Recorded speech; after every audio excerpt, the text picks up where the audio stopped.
belum jodoh mungkin ya, dia sudah ada karyanya, sudah dibimbing kayak gitu, akhirnya enggak kesampian ke tangannya Jokowi.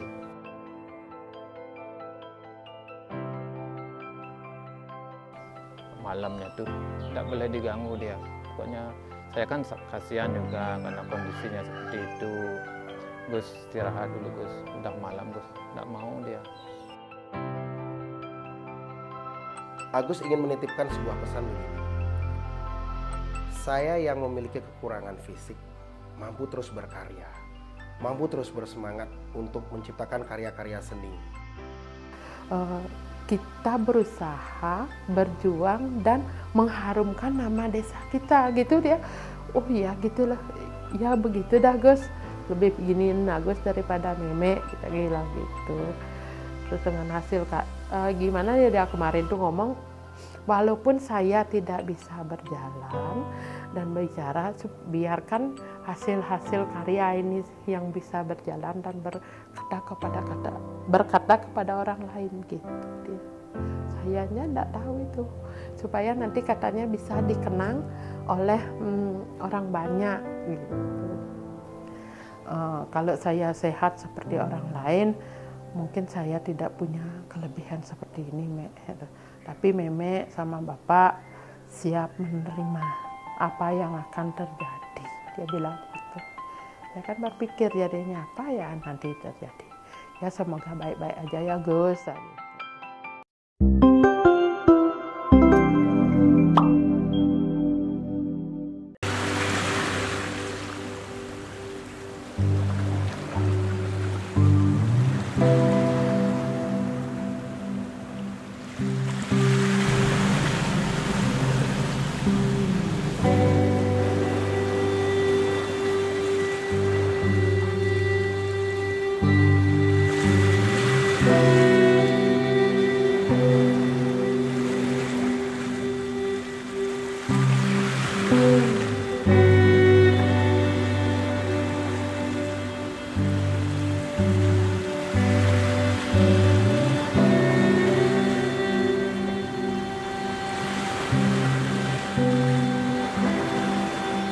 Om Swastiastu. Tiang memperkenalkan diri dulu, nama Tiang Iketut Sudano. Saya punya anak yang keterbatasan yang bernama Igede Agus Mertoyaso. Nah, saya sedikit bercerita tentang keberadaan saya di keluarga yang ya cukup sederhana. Saya tinggalnya di Banjar Bernasi, Desa Buduk, Kecamatan Mengwi, Kabupaten Badung, Provinsi Bali.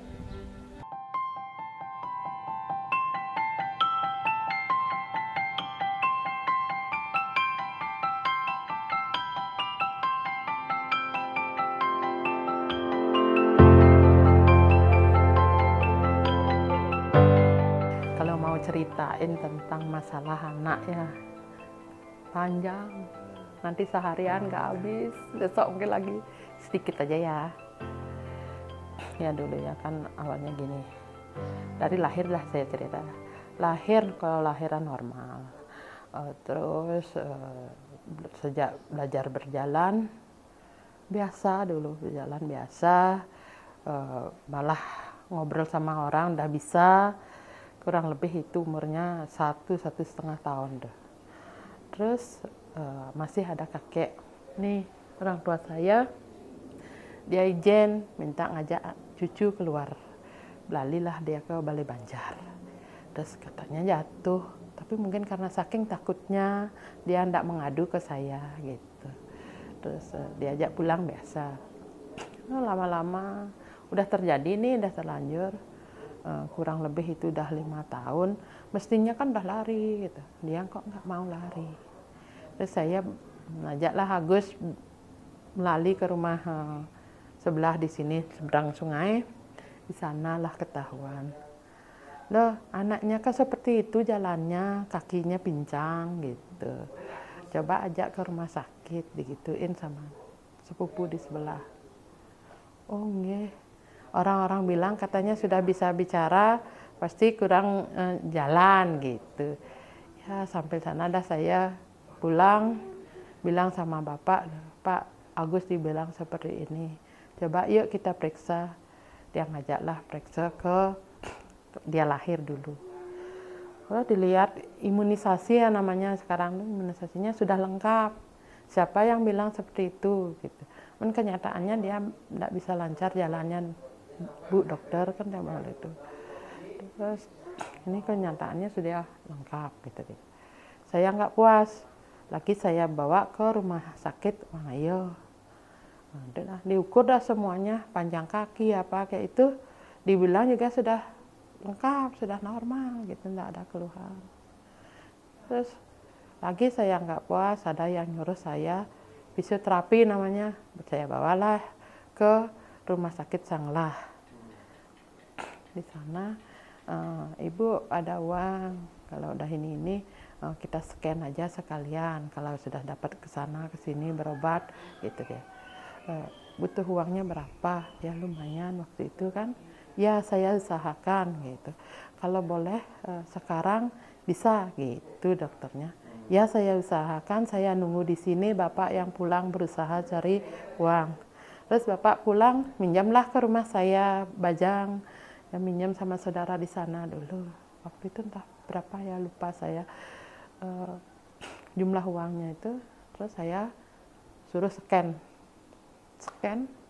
Dibilang hasilnya nunggu itu sampai malam, nunggu dia rapat dokternya, saya ikut rapat di atas, dia bilang sudah normal. Ibu kalau hasil scan sudah normal, berarti anak ibu tidak ada sakit apa namanya itu kedokteran itu. Apa saya bilang gitu dia. Saya juga belum puas, coba dirongsen kakinya. Lagi saya minta rongsen, ya dijalanin aja sama dokternya, kaki juga normal gitu. Terus nah itu ada yang menyarankan, bukan di sana ya, saya di sana disuruh mau terapi sinar inframerah gitu apa namanya di sana, terus pengobatan udah berapa setengah tahun kurang lebih itu, 1 bulannya itu ke sana 4 kali bayar.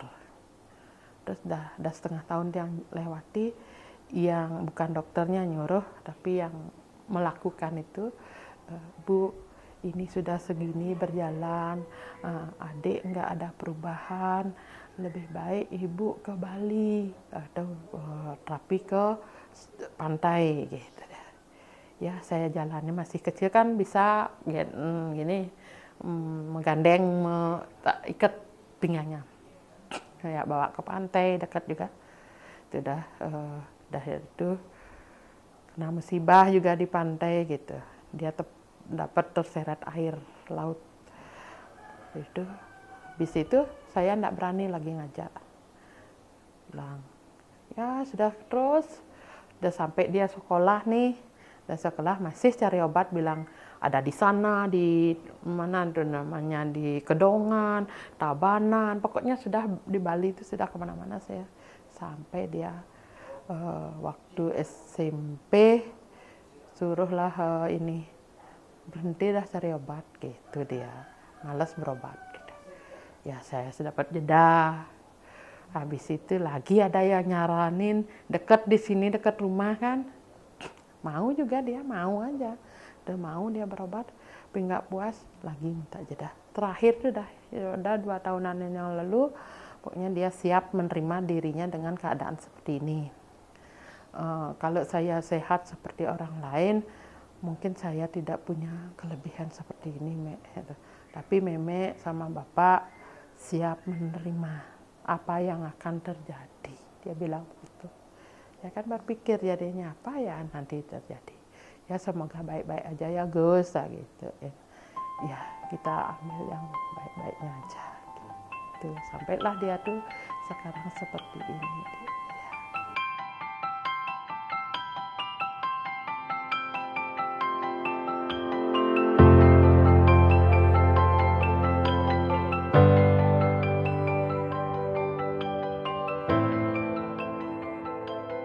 Agusnya kan penyandang disabilitas yang apa namanya tunawicara, tunadaksa, nggak bisa jalan.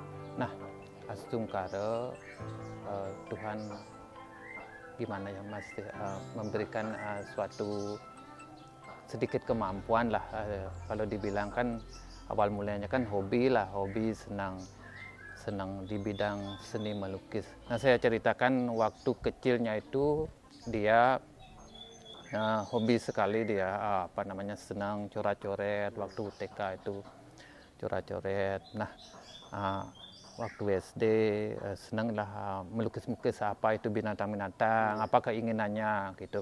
Saya selaku orang tua kan enggak fokusnya ke sana karena kondisinya seperti itu. Saya kan khusus untuk Agusnya biar sehat, biar sembuh, biar bisa ya seperti anak lainnya kan gitu, mencarikan obat ke Bali istilahnya, ke tukang pijit gitu, ke dokter gitu, enggak fokus ke bakatnya dia gitu. Nah, mulai ya, apa namanya TK itu udah senang, SD itu udah kelihatan dia gambar binatang. Senangnya tuh kan kayak ogoh-ogoh itu, ogoh-ogoh. Mungkin ada kayak patung ogoh-ogoh itu gitu. Senang dia melukis apa namanya dengan tema-tema tradisi Bali dah kelihatan. Banyak dia punya karya-karya di SD itu. Terus saya enggak fokus ke sana. Terus ketika SMP lagi dia mencari karena sekolah teknik ukir dia tidak kuat tangannya, dia fokus ke seni melukis. Nah, banyak dia punya karya waktu SMP banyak. Nah, setelah tamat SMP itu dia jeda dulu, diam di rumah 6 bulan gitu, 6 bulan apa namanya diam gitu, kayak gimana ya, saya kok dilahirkan seperti ini kan, mungkin seperti itu, kok saya dilahirkan seperti ini. Ada rasa kecewa kan, mungkin seperti itu, marah, kecewa, kesel gitu. Nah, entah gimana saya disuruh, Pak beli buku gambar, Pak beli kanvas kan tuh. Terus mulai tahun 2014 kalau tidak salah, terus dia berkarya. Ada keponakan yang kerja di Seminyak disuruh beli buku gambar, dititip gitu. Akhirnya kan banyak dia punya lukisan di kertas tuh. Saya sempat gitu Kak. Gitu karena Agusnya, Gus untuk apa ini lukisannya banyak sekali, kan buang-buang lah istilahnya ya, apa namanya buku gambar apalah alanya tuh. Nggak Pak, taruh aja di box gitu dia, kumpulin aja, dikumpulin di box seperti itu.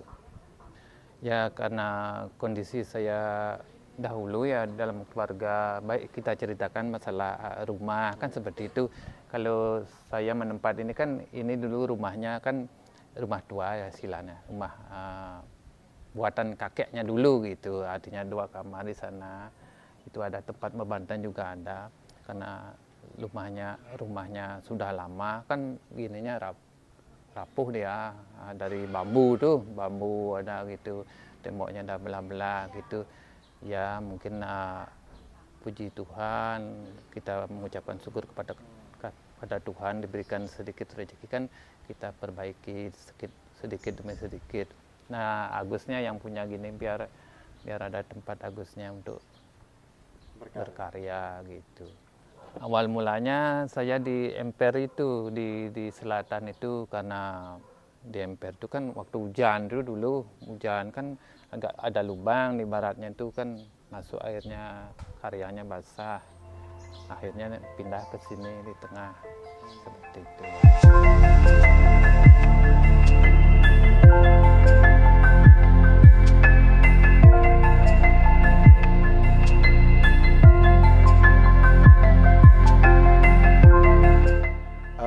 Pertama-tama perkenalkan, nama saya Dodi. Saya adalah sahabat dari Agus Mertayase. Di awal saya ketemu dengan Agus ketika Agus dikenal banyak orang sebagai seorang pelukis. Namun di sisi lain beliau juga sebagai penulis lirik lagu. Jadi sebuah coretan Agus berupa lirik lagu itu dituangkan menjadi sebuah lagu oleh teman saya juga, Agus Mahendra. Nah, di situ saya kenal Agus karena kebetulan saya sebagai model. Ketika saya sampai di rumahnya Agus, saya melihat banyak lukisan. Di awal memang kita sangsikan, apakah benar Agus yang melukis ini semua? melihat daripada fisik beliau, keterbatasan fisik, ya kan? Dari mohon maaf, beliau tidak bisa jalan, beliau tidak bisa berbicara, dan posisi tangan tidak seperti kita biasanya. Namun ketika saya saksikan secara langsung bagaimana dari awal beliau men-sketch, menebalkan, mengarsir, dan menjadi sebuah lukisan, di situ menjadi sebuah keyakinan yang luar biasa. Nah, melalui kesempatan ini, bagi teman-teman mungkin yang menyaksikan daripada karyanya Agus, saya berani jamin, itu 100% memang buah karya dari Agus Mertayase. Di balik daripada keterbatasannya ada sebuah talenta yang luar biasa, yang memang Tuhan telah berikan kepada Agus melalui hasil karya lukisan-lukisan ini.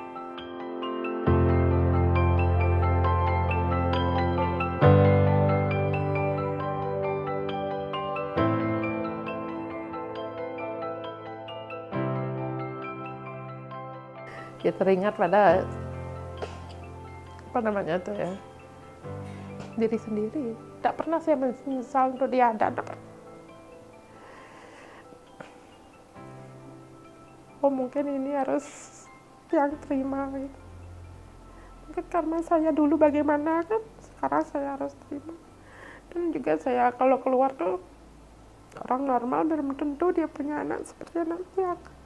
Terus namanya dia bisanya tuh gimana namanya tuh, ini berbagi itu dah saya jadi ininya, punya anak, punya penghasilan walaupun sedikit, dia ingat sama teman-temannya yang senasib dengan dirinya. Agus dapat rezeki ini kasih ini kasih ini itu. Dan waktu itu dah pameran pertama dia sempat gini, kalau nanti habis terjual ini tolong didata anak-anak kita sebuduk yang kurang mampu dan yang senasib dengan saya gitu. Dia kasih ya itu dah rezekinya, dan kaosnya gitu dikasih satu-satu.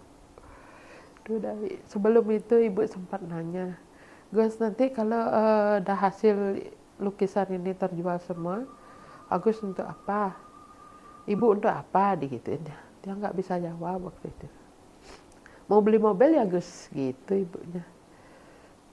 Agus langsung ngambil HP-nya, diketik, dia nggak menyangka.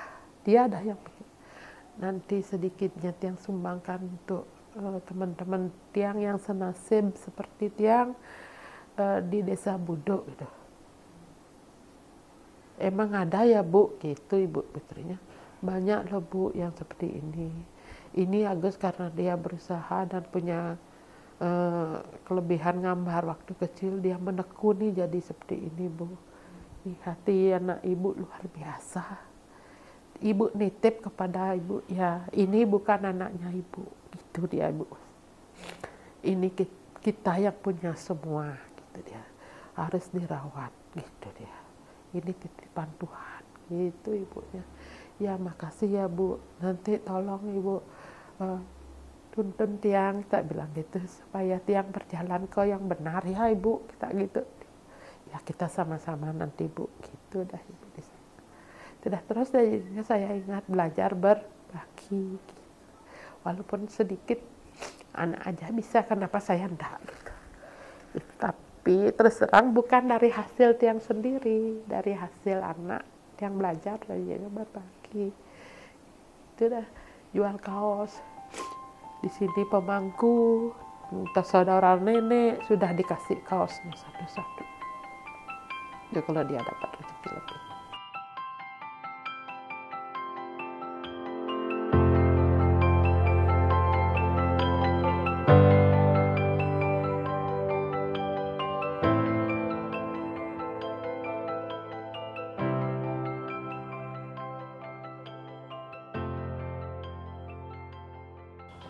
Pernah dia gini ya, sedikit bercerita ya, karena mungkin apa ya waktu itu, pokoknya dalam satu hari itu dia kelihatannya kok saya seperti ini kan gitu kan, mungkin dia berekspresi apa namanya, wajahnya agak marah ya itu ya ibunya katanya dia marah tuh, ambil warna, ambil kertas gitu dia. Nah, terus dia ambil warna tuh, pokoknya dia melampiaskan amarahnya tuh. Nah, akhirnya singkat cerita kan jadi karyanya itu udah dia beri judul itu di balik kegelapan ada sinar, mungkin yang abstrak itu. Dan yang satunya itu ada kayak lorong itu ya, kayak lorong itu, mungkin jauh di sana gitu. Terus kalau dia melukis ya kadang-kadang malamnya tuh tidak boleh diganggu dia. Pokoknya saya kan kasihan juga karena kondisinya seperti itu. Gus, istirahat dulu Gus, udah malam Gus, tidak mau dia, tetap dia gini. Gitu. Sampai malam dah. Kalau kepingin ya tidur ya kadang-kadang 2 hari kalau dia diam gitu, enggak gitu. Mungkin belum ada inspirasi, mungkin nggak tahu juga seperti itu. Ya kalau karya-karyanya Agus ya dari dulu tuh ya mengarah ke apa ya, seni budaya kita yang ada di Bali ya, istilahnya tradisi Bali. Dia mengambil tema tradisi Bali pewayangan. Dulu itu pertamanya itu dia melukis ya kayak Dewa Ganesha, kalau Dewa Siwa, Dewa Wisnu, Dewi Sri, Dewi Saraswati, kebanyakan mengambil dewa. Terus dalam pewayangan dia mengambil tema apa namanya, Ramayana Mahabharata itu, Anoman pernah dilukis, Kumbakarna itu kan cerita Ramayana itu. Kalau di Mahabharata, Bima, Arjuna, Dewi Kunti, dan tokoh-tokoh gini apa namanya, Punakawan tuh, Sangut, Delem, Tualen, Merda gitu. Ya adalah hubungnya ke apa namanya, tradisi kita di Bali gitu.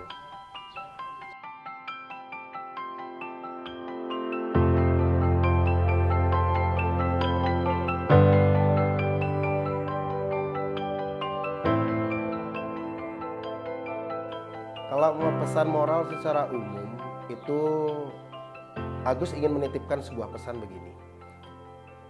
Saya yang memiliki kekurangan fisik, mampu terus berkarya, mampu terus bersemangat untuk menciptakan karya-karya seni.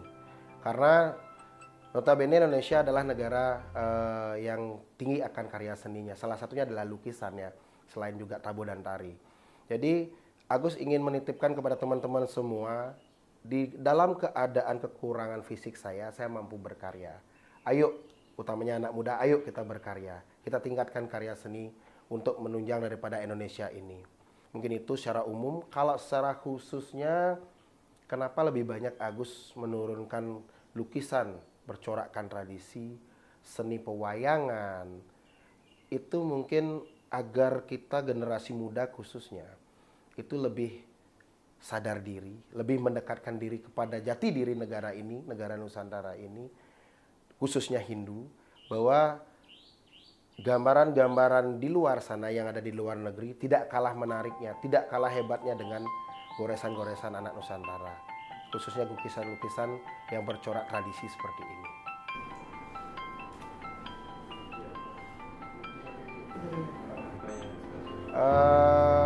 Pengalaman unik yang pernah saya alami bersama Agus selama setahun lebih ini saya bersahabat dengan Agus. Ketika suatu malam saya pernah duduk di sebuah pura. Di situ terlintas sebuah bayangan, sebuah tokoh pewayangan namanya Tualen. Kalau di Bali namanya Tualen, kalau di Jawa namanya Eyang Semar. Jadi di situ sosok Tualen itu berjalan di pura itu dengan menggunakan busana agung seorang sulingih pandita seperti Ratu Prane atau Serimpu. Jadi di situ menggunakan mahkota agungnya dengan pakaiannya. Loh, kok ada Tualen yang berpakaian seperti ini? Di situ tersirat pikiran saya, sahabat saya si Agus lah yang akan saya mintai tolong untuk mewujudkan daripada bayangan tersebut. 2 minggu berjalan karena saking sibuknya beraktivitas saya nggak sempat ketemu Agus. Bahkan chat pun untuk menyinggung itu tidak. Hanya sekedar say hello. Nah, akhirnya pada saat 2 minggu kemudian dia membutuhkan laptop untuk adiknya, saya ke sini. Ketika saya membawakan laptop, tanpa sengaja saya melihat, loh, yang ada di bayangan saya itu sudah terwujud. Agus sudah menggambar dan bahkan sudah menebalkan, tinggal mengarsir. Nah, mungkin kalau di Hindu ada bahasa skala niskala, niskalanya yang main di sini. Jadi Agus adalah sosok pemuda disabilitas yang memiliki kemampuan melukis, tidak hanya sekedar di dunia nyata, mungkin di dunia lain mendapatkan inspirasi-inspirasi seperti itu. Mungkin itu pandangan saya tentang Agus.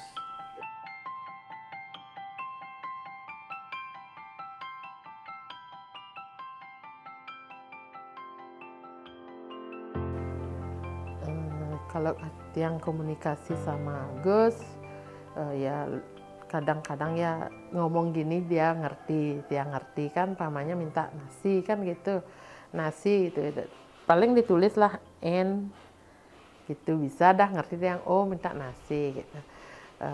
Dia tuh enggak bisa makan sendiri kan, otomatis lah yang suapin dia gitu.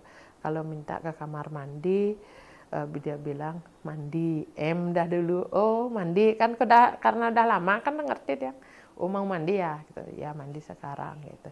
Ini ada yang nanya dulu, pakai air hangat apa air dingin? Kalau dia bilang gini, oh langsung berarti. Kalau dia ngelirik ke dapur, oh air hangat gitu, yang komunikasinya gitu. Tiang gotong dia ke kamar mandi gitu. Karena dia tuh enggak bisa berdiri deh. Kalau kadang-kadang langsung dia jebol turun gitu. Kalau dia gotong tuh harus dia nempel di sini sih. Gitu.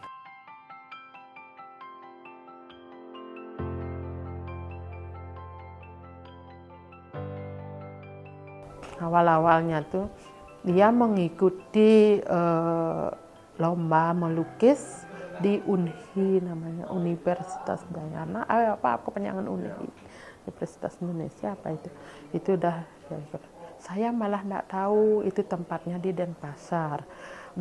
Agus ngelah memek enggak pernah jalan keluar, gimana caranya nyari tempat, emang ada HP tapi memek enggak bisa pakai gitu.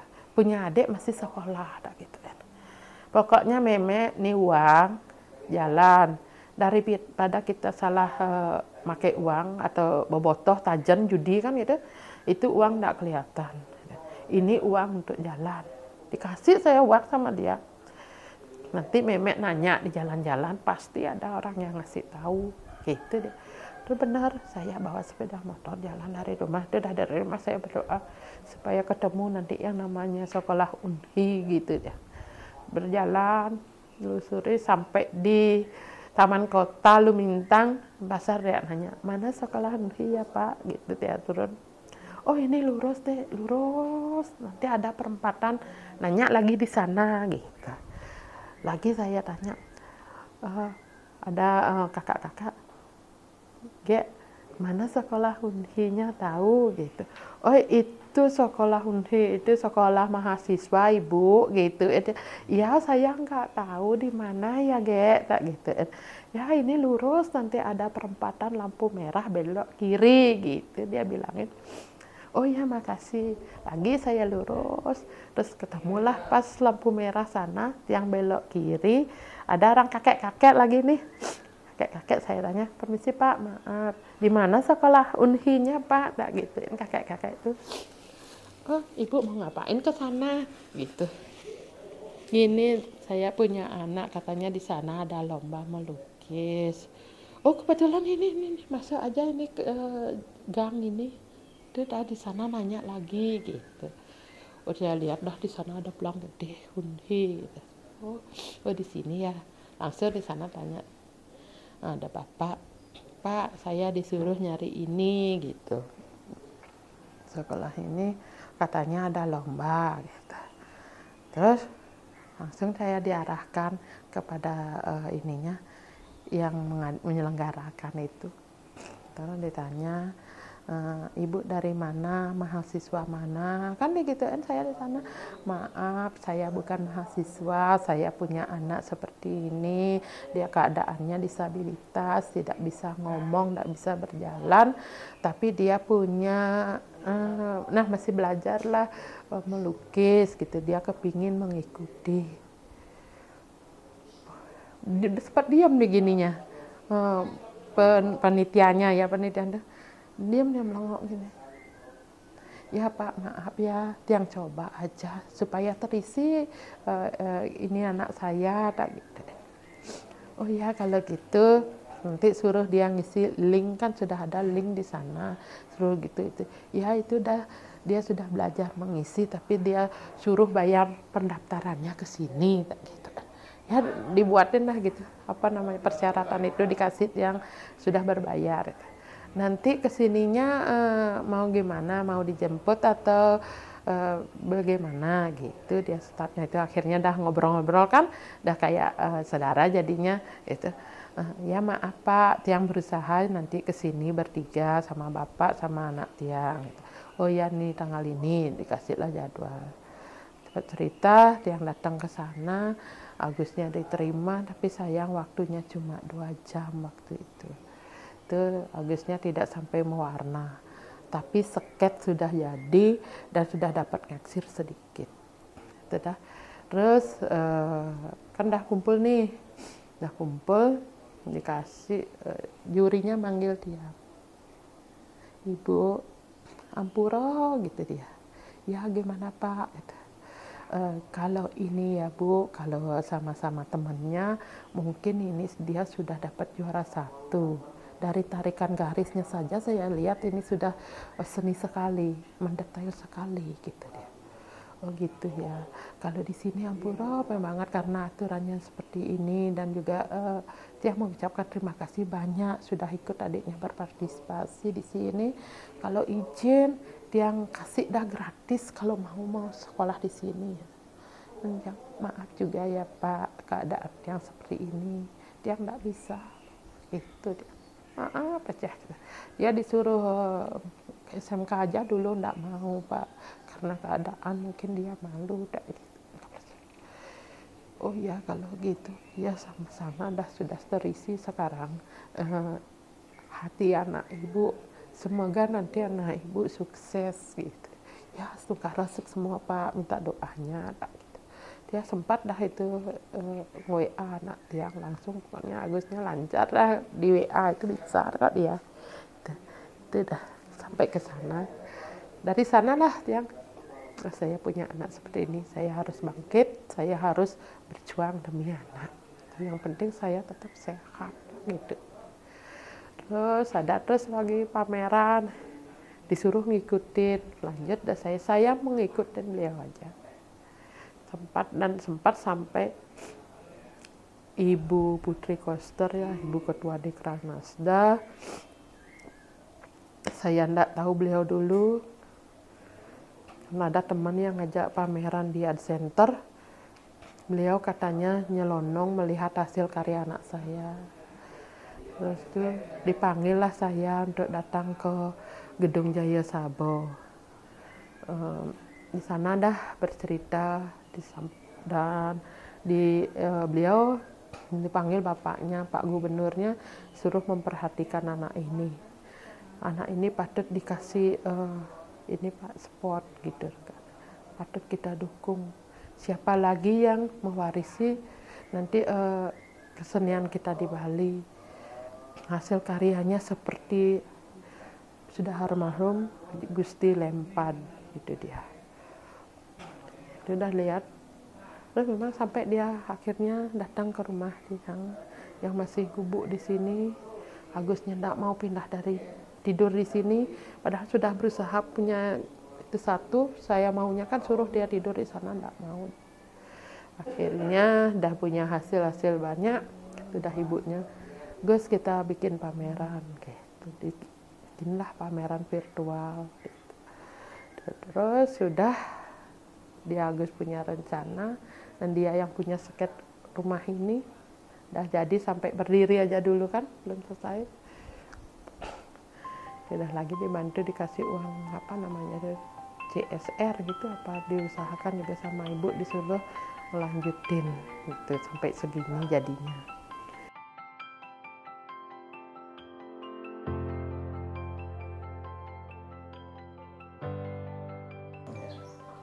Saya selaku orang tua ya kan, dari setelah tamat itu tidak membayangkan dia menekuni di bidang seni melukis. Nah, mungkin cuma ya mengisi waktu, mungkin mengisi apa ya namanya hiburan kayak seperti itu.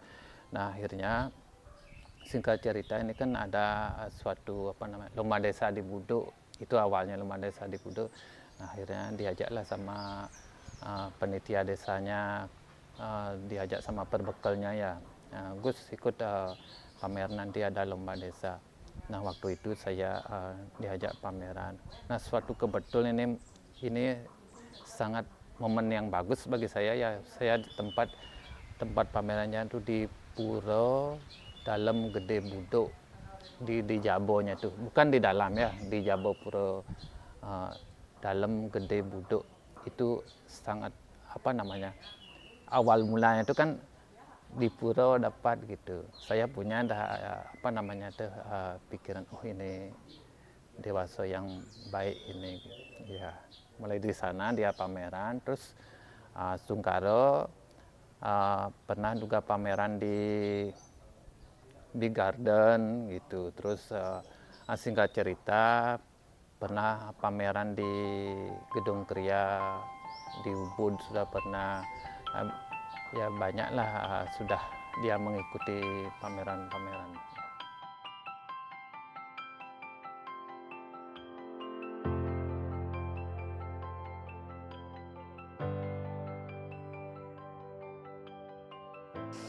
Awal-awalnya itu ya saya nggak punya perasaan akan sampai sebegini, apa namanya ini itu udah sampai bisa ketemu ke Bapak Presiden gitu. Gus, pokoknya Agus semangat, tetap Agus berkarya. Kita sudah dikenalkan juga oleh staf desa. Kita sudah selalu diajak berpameran. Siapa tahu nanti kita bisa ketemu yang pejabat yang lebih tinggi. Pokoknya Agus semangat ya, gituin aja.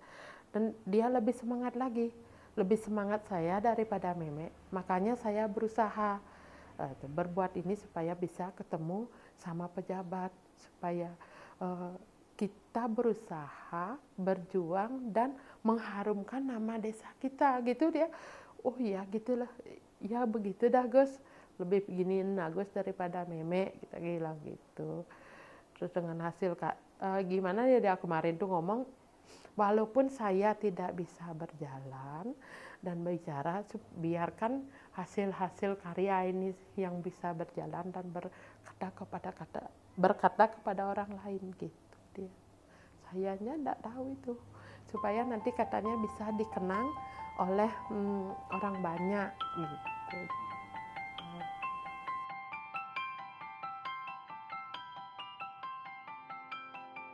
Lebih ini dia yang mengutarakan duluan kepada saya.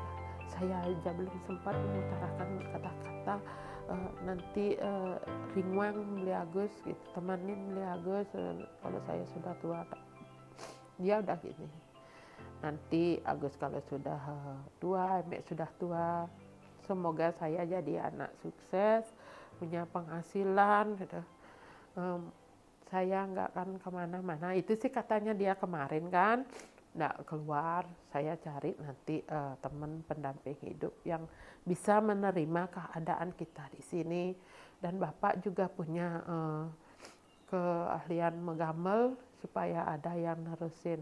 Walaupun saya perempuan, saya akan sanggup membesarkan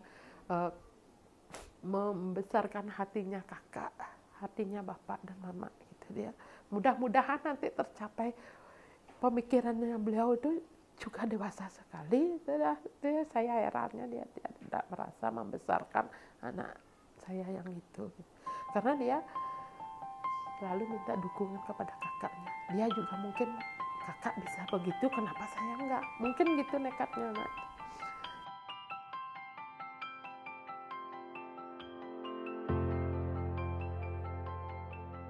Sehabis ketemu sama Bu Koster, Agus juga punya momen ketemu sama Wakil Presiden Pak Ma'ruf Amin di Hotel Westin. Maunya sih datangnya Bapak Jokowi waktu itu. Tapi mungkin Pak Jokowi punya kesibukan lain, dibilanglah udah menginap nih malamnya itu dibilang Pak Mahruf Amin yang akan yang akan datang besok Gus gitu timnya. Oh gitu, saya berusaha dan Agus juga berusaha minta buku gambar. Dia mau ya supaya hasilnya itu bisa disampaikan kepada Pak Mahruf Amin waktu itu. Malam itu udah dia lembur bikin lukisan wajahnya.